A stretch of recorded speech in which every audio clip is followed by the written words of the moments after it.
If not now, then when? This is Sales for Nice People. Isn't it annoying when a buyer really wants your work and is really in need of your work and they like the proposal, but they just can't get off the fence? They're sat there being undecided, they keep replying to you, but they're not ready to make a decision. Or maybe they don't reply to you because they're not ready to make a decision. What are you going to do in a situation like that?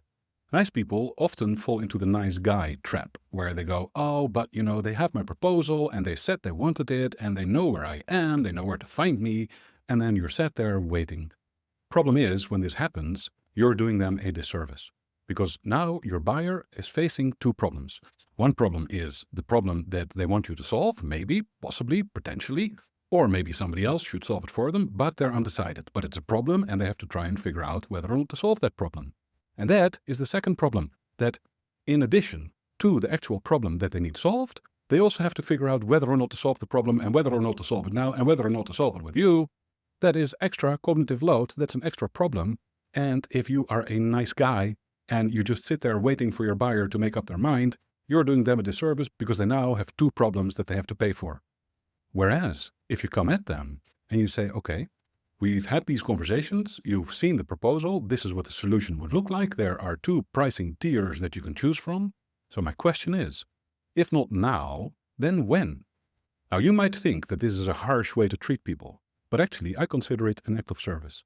Because when you force somebody to consider the if not now, then when question, you enable them to say, no, it's going to be not now.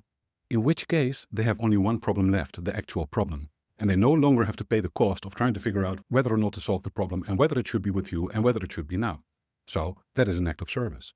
Secondly, when you ask, if not now, then when, you might just be able to nudge your buyer out of inertia.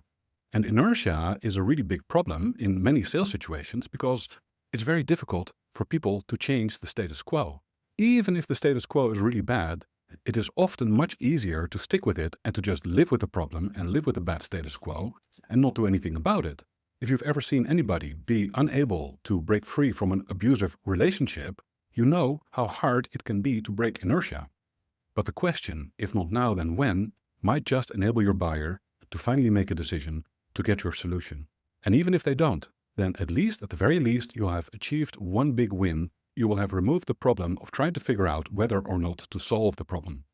That by itself is an act of service. And in the end, being on the fence is a pain in the ass for your buyer as well as for you. So when your buyer is stuck and they just cannot make up their mind, ask them in a friendly way. If not now, then when? This is Sales for Nice People. If you want to have a short daily email to help you with your sales and your deals, go to salesfornicepeople.com/sign up, and I will see you again tomorrow.